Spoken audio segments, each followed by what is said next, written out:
البدع والأهواء، أهل البدع العقائدية وأهل البدع السياسية. أنا أقول بيننا وبينكم السلف، بيننا وبينكم الكتب، كان فيقول البدع بيننا وبينكم. Bismillahirrahmanirrahim. Adapun kalau yang istilahnya case di Yaman, maka kewajiban menolong itu hanyalah kata para ulama untuk orang-orang yang di Yaman saja. Yang lain adalah apa? Tidak sampai fardu ain, mungkin fardu kifayah kalau di Yaman sendiri tidak cukup. Sebenarnya kalau muslimin Yaman semuanya aktif cukup itu. Karena para Rafidhah itu hanya tidak sampai 15%. Musliminnya berapa? 85%. Cuma kebanyakannya menonton padahal mereka di situ. Sementara kata para ulama kalau yang di luar Yaman mereka tidak wajib, kecuali Pak wajib mendoakan sekedar macam itu istilahnya. Kalau kita baca di polling, Rafidhahnya hanya sekitar 15%. Tapi kalau Zaidi banyak, mungkin mendekati 50%. Zaidi memang banyak. Tapi yang Rafidhahnya sedikit aja mereka. Kebanyakan impor. Impor dari Sudan dan dari yang lebih banyak lagi ya dari Iran.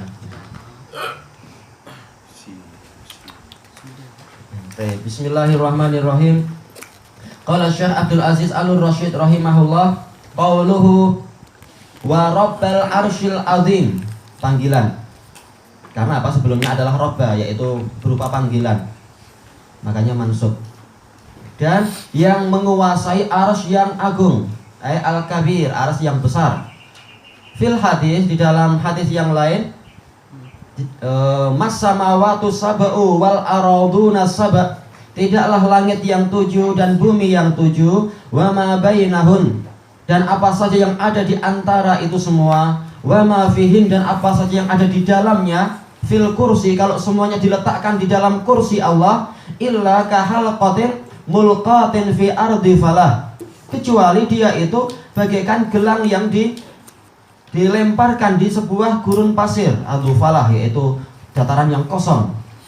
Wa annal kursi, sementara kursi sendiri bima fi, dengan seluruh isinya, binisbati ilal arsy, kalau dibandingkan dengan arsy, katil kal halqah fitil kal falah, dia itu bagaikan gelang tadi yang ada di dalam gurun pasir tadi.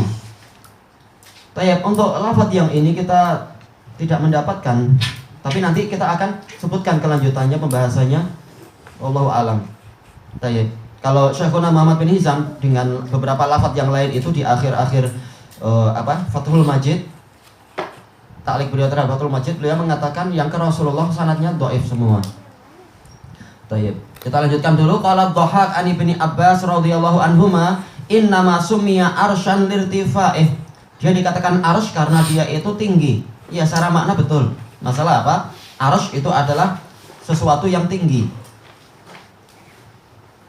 Ada beberapa makna. Arsy adalah sesuatu yang dia memiliki apa? Memiliki tiang-tiang yang tinggi. Makanya seperti kalau di Yaman itu, kalau waktu musim panen apa namanya ya? Penuaian anggur, kemudian apa? Anggur itu nanti akan dijemur di tempat-tempat yang tinggi, yaitu namanya arsy.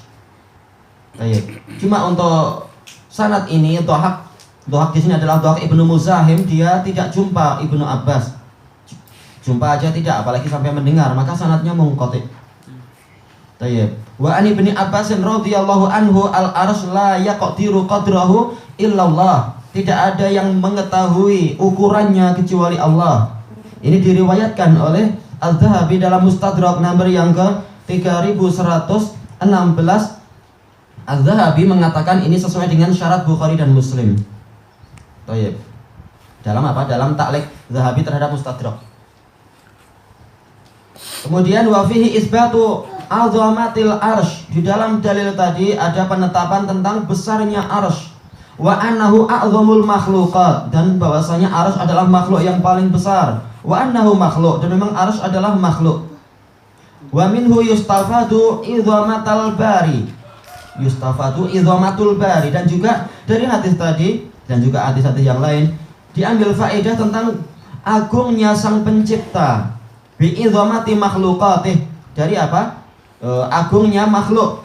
Kita tahu kaidah yang bahkan orang-orang falasifah sendiri menyetujui itu, mu'til kamal aula bih. pemberi kesempurnaan, dia lebih berhak untuk memilikinya. Berarti apa? Termasuk kesempurnaan makhluk adalah apa? Kebesaran. Nah, kalau makhluk aja punya kebesaran, maka jelas penciptanya lebih berhak memiliki kebesaran. Dan Allah adalah akbar, dia lebih besar. Baik. Wa fihi aradu ala man za'ama annal arsy laisa bimakhluk. Dan di dalam hadis tadi ada bantahan terhadap orang yang mengatakan bahwasanya arsy itu bukan makhluk. Au anna arsyahu mulkuh, atau dia mentakwil arsy itu ada tetapi dia adalah kerajaan, kekuasaan. Wa au qudratuh, atau maksudnya adalah yaitu kemampuan Allah. Jadi sekedar apa? Sesuatu yang bersifat maknawi. Padahal dia adalah sesuatu yang betul-betul punya jisim. Dia bergetar, dia punya ya apa yang Allah Ta'ala kehendaki di dalam dalil-dalil itu. Betul-betul punya jisim yang besar dan memiliki tiang dan seterusnya. Dipikul oleh 8 malaikat. Wa qad taqaddamal kalamu ala hadza, dan telah terdahulu pembicaraan tentang ini. Qauluhu rabbana wa rabba kulli syai', wahai Rabb kami dan Rabb segala sesuatu, fihi isbatu umumi rububiyyatihi wa mulkih. Di dalamnya ada penetapan keumuman rububiyah Allah dan kerajaan Allah. Wa annahu khaliqu kulli syai', dan bahwasanya dia adalah pencipta segala sesuatu. Wa annahul mun'im al-haqiqi, dan bahwasanya dia adalah pemberi nikmat yang hakiki. Ala sa'iril khalq, terhadap seluruh makhluk. Tidak ada satu nikmat pun kecuali dari Allah. Wa ma bikum min nikmatin fa minallah. Tidak ada satupun nikmat ada pada kalian, kenikmatan apapun yang ada pada kalian, maka itu adalah dari Allah. Wa fiha raddu 'alal qadariyah alladzina yaz'umuna annal 'abda yakhluqu fi'la nafsih.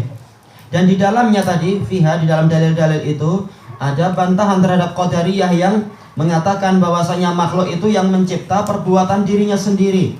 Yang betul adalah Allah yang mencipta perbuatan kita. Hanya saja apa? Tetap itu adalah dengan apa? Kita yang melakukannya, kita yang menginginkannya. Karena kita tahu bahwasanya perbuatan itu tidak terwujud, fi'il itu tidak terwujud kecuali dengan adanya 2 syarat menurut sebagian ulama. Syarat yang pertama adalah adanya qudrah, adanya kemampuan. Yang kedua adalah adanya iradah, yaitu keinginan. Kalau ada kemampuan dan ada keinginan, maka terbentuklah fi'il, terbentuklah suatu perbuatan. Kalau salah satunya nggak ada, maka tidak terbentuk itu. Baik, qudrah siapa yang memberi? Allah. Keinginan siapa yang memberi? Allah. Maka hakikatnya adalah apa? Allah Ta'ala yang menciptakan perbuatan kita. Walaupun kita yang melaksanakannya, kita yang menginginkannya, dan kita yang menggunakan kekuatan itu sekehendak kita. Tapi tetap semuanya adalah ciptaan Allah dan tidak terwujud tanpa seizin Allah. Baik. Kemudian kita lanjutkan. Fa inna rububiyyatahul ammah wa qudratahu tammah tashmalu af'ala khalqih. Karena rububiyah Allah yang bersifat menyeluruh dan kemampuan atau kekuasaan Allah yang sempurna itu mencakup perbuatan makhluk. Namanya Rabb adalah pencipta. Allah menciptakan apa sih? Menciptakan zat dan menciptakan perbuatan dari zat tadi. Semuanya adalah ciptaan Allah. Makanya dikatakan apa itu? Rabbul alamin. Alam semesta ini bukan hanya berupa zat, tapi apa? Berbagai macam aktivitas dan perbuatan. Berarti apa? Allah adalah Rabb bagi zat yang ada, dan Allah juga apa? Rabb bagi segala aktivitas dan perbuatan. Baik, makanya disebutkan dalam hadis ini, walaupun hadisnya sanadnya dhaif, tapi apa maknanya? Betul dengan dalil yang lain. Rabba kulli syai', Rabb bagi segalanya. Ini umum, baik berupa zat ataupun perbuatan dan sebagainya. Itu di dalam wilayah apa? Rububiyah Allah. Allah yang mencipta. Qal faman za'ama annal abda yakhluqu fi'la nafsih, maka barang siapa menyatakan bahwasanya hamba itu menciptakan perbuatan dirinya sendiri, faqad atsbata khaliqan ma Allah, maka sungguh dia telah menetapkan adanya pencipta bersama Allah. Wa lam yadkhul za'ama. Baik, wa lam yadkhul af'al ini sebagai fa'ilnya kah? Bagusnya tadkhul, tapi boleh aja enggak apa. Walam yadkhul af'alu khalqihi fi umumi qudratihi wa rububiyyatihi. Dan dia menyatakan bahwasanya perbuatan-perbuatan makhluk itu tidak masuk di dalam keumuman kemampuan Allah dan rububiyah Allah. Baik, ilahuna wallahu a'lam.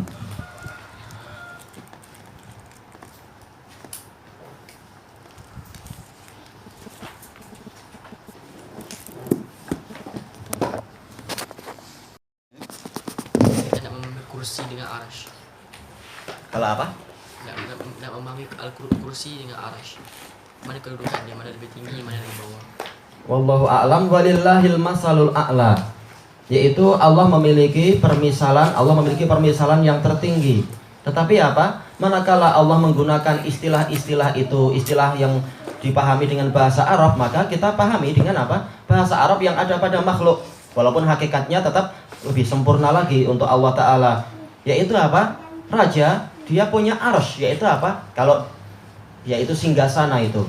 Sementara di depan singgasana dia, di bagian kaki ada itu yang namanya kursi yang kecil itu, untuk rajanya naik. Itulah dhaifnya raja di dunia itu. Kadang kursinya lebih besar dari dia. Lebih besar, lebih tinggi, biar dia memang pengen tinggi. Maka apa? Kursi itu sebagai tempat pijakan kaki dia. Sementara apa? Arsy itu adalah singgasana dia itu, tempat dia bertahta. Ya, Allah Ta'ala dia lebih besar dari segalanya, tapi dia memang memiliki apa? Memiliki segala tanda-tanda kebesaran. Apa yang ada pada raja, Allah punya secara lebih sempurna. Sementara apa? Telah disepakati oleh para ulama dengan hadis Ibnu Abbas itu, kursi adalah tempat kakinya Allah. Jadi kursi sekitar tempat kaki. Istilahnya tempat untuk berpijak sesuai dengan apa yang Allah inginkan.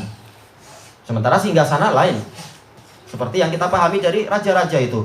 Kursi untuk kaki lain, kursi untuk badan dia lain.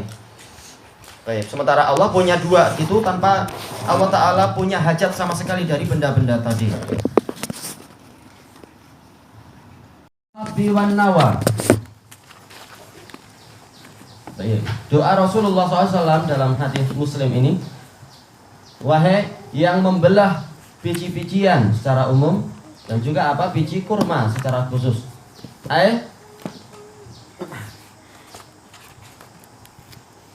Syaqi, yaitu falik artinya syaq, yaitu yang membelah. Wal falak asyaq, yaitu belahan. Taib alladhi yashuqqu habbat ta'am, yaitu yang membelah biji makanan. Wa nawat tamar, dan biji kurma. Wa nahwahuma, dan yang biji-bijian yang lain. Lil imbat, dibelah untuk apa? Untuk menumbuhkan tanaman. Karena kalau biji itu terbelah maka akan muncul tunasnya dan seterusnya. Wan nawa, apa ini? Ajamut tamar wa nahwuh, yaitu bijinya. Tayyib. Qauluhu munzilat Taurati wal Injili wal Quran, yang menurunkan Taurat, Injil dan Quran. Ini adalah tiga kitab yang terbaik. Taurat terbaik untuk apa? Untuk orang-orang Yahud. Injil terbaik untuk Nasara. Dan Al-Quran adalah yang terbaik untuk umat Islam ini, umat Muhammad SAW. Munzilat Taurati ala Musa, yaitu yang menurunkan Taurat kepada Musa, wal Injil ala Isa, kepada Nabi Isa, wal Quran ala Muhammad alaihi wassalatu wassalam. Fihi dalilun ala anna hadhil kutub min kalamillah. Di sini ada dalil bahwasanya kitab-kitab itu semua adalah dari kalamullah. Wa annaha munazzalatun min indillah, dan bahwasanya kitab-kitab tadi itu diturunkan dari sisi Allah. Wa annaha ghairu makhluqah, dan dia itu bukan makhluk. Kitab-kitab ini adalah apa? Betul-betul kalamullah, kecuali yang telah dirubah-rubah oleh orang-orang kafir. Orang kafir dari Yahudi, orang kafir dari Nasara dan lain-lain yang merubah-rubah itu. Baik. Khilafan li ahlil bidah, berbeda dengan keyakinan para ahlul bidah alladzina yaz'umuna anna kalamullah makhluq, yang mengatakan bahwasanya kalamullah itu makhluk, ciptaan Allah. Makhluk karakternya adalah apa? Tidak sempurna, pasti punya cacat. Berarti apa? Kalamullah itu cacat. Al-Qur'an itu ada cacatnya dan seterusnya. Dan ini adalah akidah yang batilah, akidah yang kufur, mengatakan kalamullah adalah makhluk. Wa fi dalilun ala uluwillah subhanah, dan di sini ada, di dalamnya ada dalil di dalam hadis tadi tentang ketinggian Allah subhanah, sebagaimana dijelaskan oleh Imam Ibnu Abdul Bar di dalam At-Tamhid. Menurunkan berarti yang menjalankan itu adalah dia itu ada di atas, yaitu dari sisi dia kepada yang bawah, atau tidak harus sisi dia, yang penting apa? Dari atas ke bawah. Tayyib, li'annal inzal wan nuzul wat tanzil al-ma'qul indal Arab, karena yang namanya penurunan dan turun itu sendiri yang dipahami di kalangan orang-orang Arab, karena Al-Quran turun dengan bahasa Arab, hadis juga dengan bahasa Arab. La yakunu illa min a'la ila asfal. Itu tidak terjadi kecuali dari atas menuju kepada yang bawah. Qauluhu a'udzu altaji'u, yaitu saya bernaung, wa a'tasimu, dan saya berlindung, wa altasiqu. Altasiqu makna bahasanya adalah menempel. Bi janabillah, dengan sisi Allah. Min syarri kulli dzi syarr, dari kejelekan setiap makhluk yang punya kejelekan. Wal iyad yakunu lidaf'i asyarr. Iyad yaitu minta perlindungan, ini adalah untuk menolak kejelekan. Wal iyad ladza yaluzu yakunu li talabil khair, untuk mencari kebaikan. Ya, ini sebagaimana dijelaskan oleh Imam Ibnu Katsirin rahimahullah taala dalam tafsir beliau, perbedaan antara apa? A'udzu dengan aluzu. Baik. Kama qala al-mutanabbi, qala penyair, ucapan penyair si Mutanabbi, ya man aluzu bihi fima uammiluhu man a'udzu bihi mimma uhadziruhu. Wahai zat yang saya berlindung, saya bernaung kepadanya di dalam perkara yang saya harapkan, yaitu untuk mendatangkan kebaikan. Ini aluzu. Dan orang yang saya berlindung dengannya, berlindung kepadanya dari perkara yang saya khawatirkan, ini dari kejelekan. Baik, ini sebagaimana disebutkan dalam Syarah Diwan Al-Mutanabbi yang pertama muka surat 34. Syair ini disebutkan di situ. Baik. Dan ada kelanjutannya syairnya di sini. La yujirun nasu la yujirun nasu idhaman anta kasiruhu wa la yuhayyiduna idhaman anta jabiruhu. Manusia tidak akan mampu melindungi suatu tulang yang engkau ingin mematahkannya. Ya, siapa yang mampu menahan keinginan Allah Ta'ala? Dan tidak ada yang mampu untuk mematahkan tulang yang engkau telah menopangnya. Allah telah apa? Telah melindungi dia dari keterpatahan. Jabir yaitu menopang dari sesuatu yang akan patah. Baik. Al-haid ini adalah al-kasr ba'dal jabr, pematahan setelah penopangan. Baik, qauluhu dabbah. Ad-dabbah lughatan kullu ma yadubu ala wajhil ard. Secara bahasa yang namanya dabbah adalah segala sesuatu yang melata di permukaan bumi. Wa utliqa urfan ala dzawatil arba', dan secara kebiasaan adat manusia, dabbah ini khusus untuk apa? Binatang yang berkaki 4. Maka apa? Ayam tidak masuk di situ, burung tidak masuk di situ. Dan ini pembahasannya ada dalam usul fikih, masalah istilah dabbah dan apa yang menjadi konsekuensinya. Qauluhu nasiyatiha tahta qahrihi wa sultanihi subhanah, yaitu segala makhluk itu ubun-ubunnya di tangan Allah, yaitu di bawah pemaksaan dan kekuasaan Allah Ta'ala. Allah menghendaki dia sakit, dia sakit. Menghendaki dia terluka, terluka. Bahkan menghendaki nyawanya lepas, nyawanya lepas. Ini kekuasaan yang betul-betul mutlak. Berarti apa makna dari kalimat-kalimat tadi? A'udzubika min syarri kulli syai'in minal makhluqat, yaitu saya berlindung kepadamu dari kejelekan segala sesuatu dari para makhluk itu.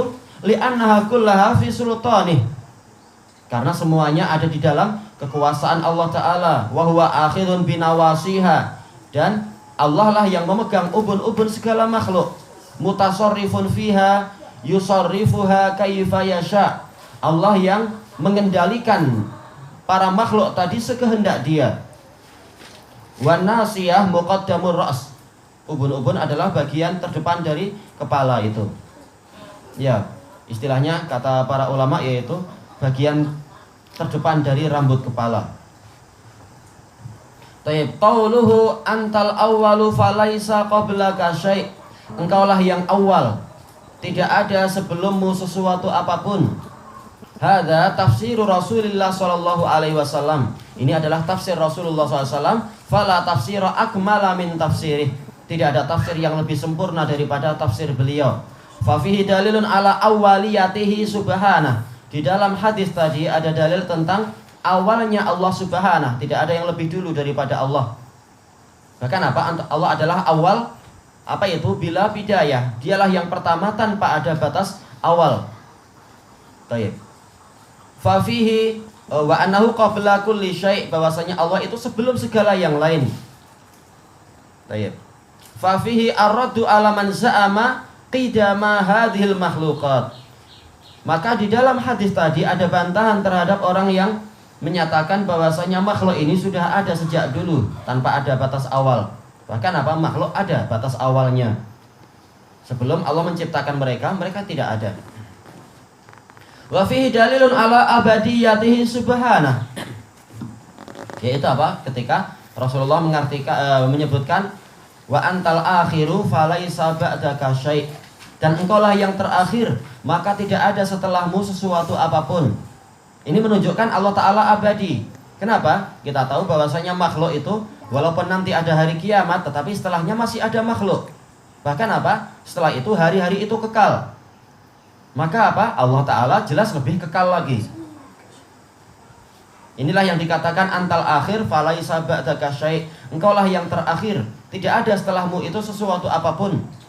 Jadi kalau mungkin ada gambaran bahwasanya ada batas awal Allah itu, maka sebelumnya tidak ada apa-apa. Kalau mungkin ada batas akhir untuk Allah, setelah dia tidak ada apa-apa.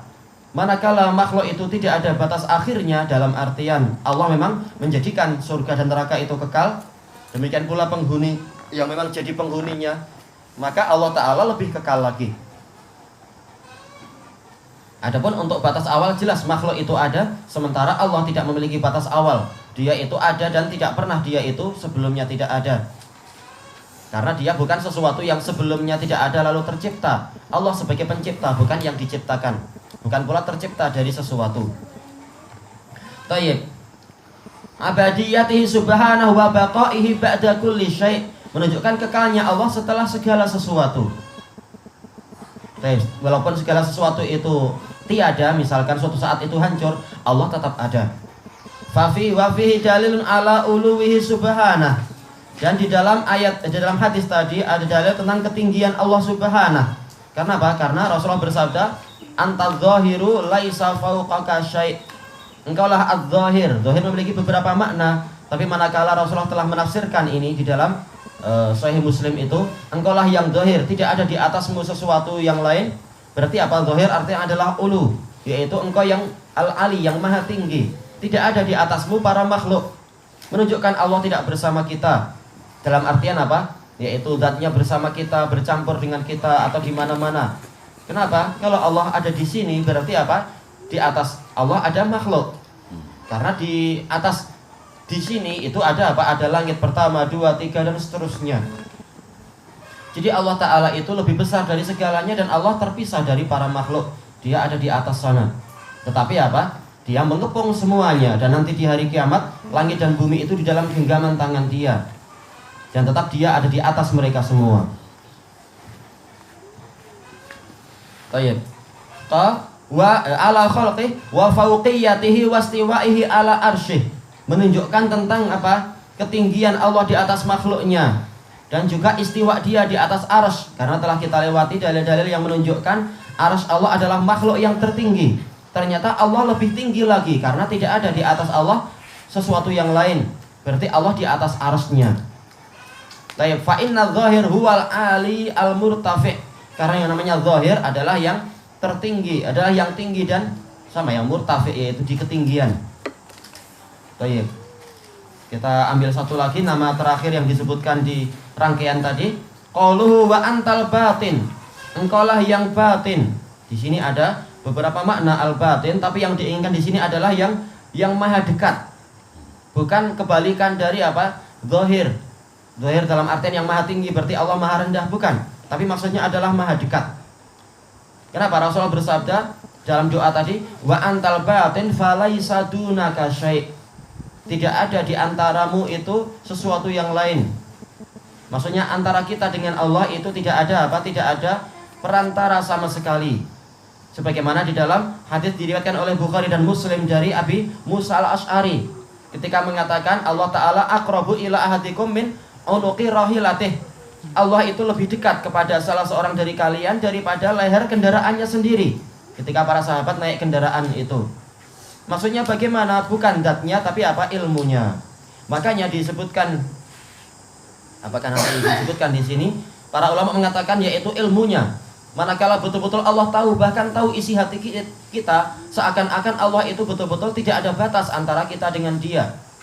Tapi tetap zatnya itu di atas sana.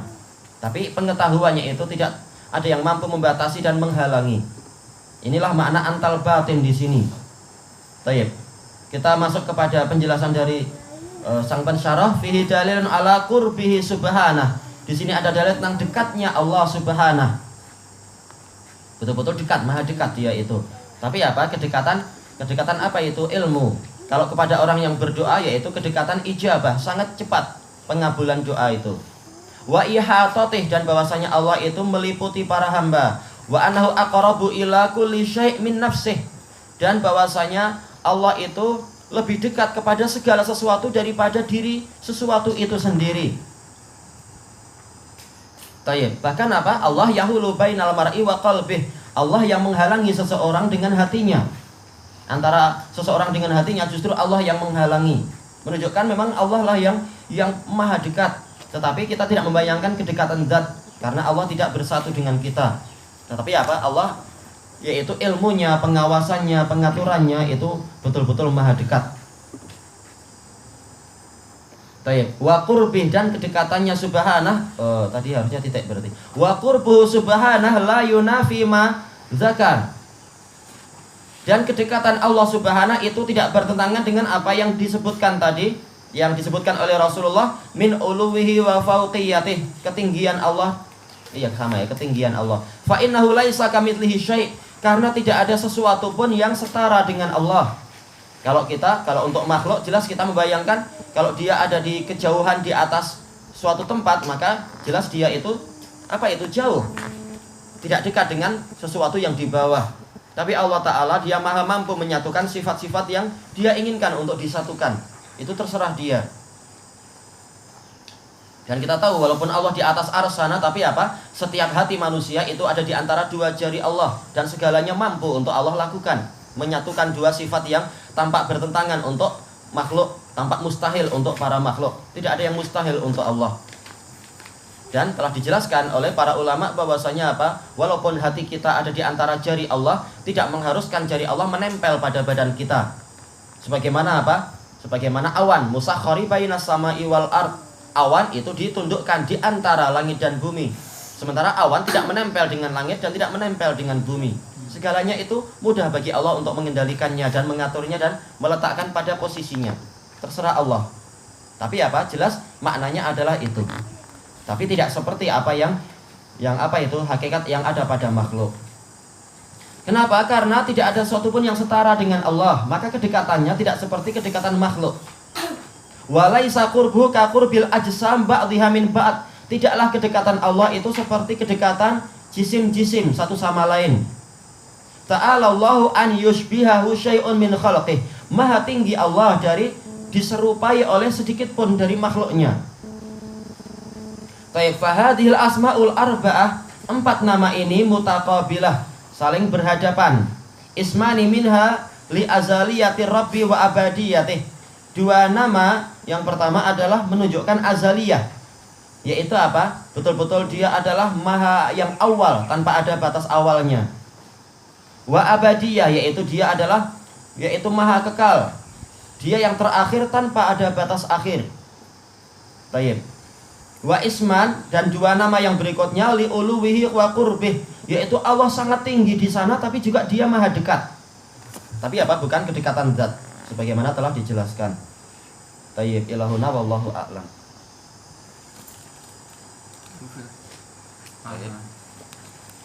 Nabi lain ada diberikan seperti mana yang disebutkan dalam surah fi suhufi Ibrahim wa Musa. Iya. Ibrahim pun ada diberikan suhuf juga. Iya, karena ayat itu menunjukkan begitu. Nabi bahkan apa? Setiap rasul itu memiliki kitab suci. Setiap rasul memiliki kitab suci sebagaimana disebutkan di beberapa ayat ada isyarat tentang masalah itu. Apa itu firman Allah Ta'ala misalkan,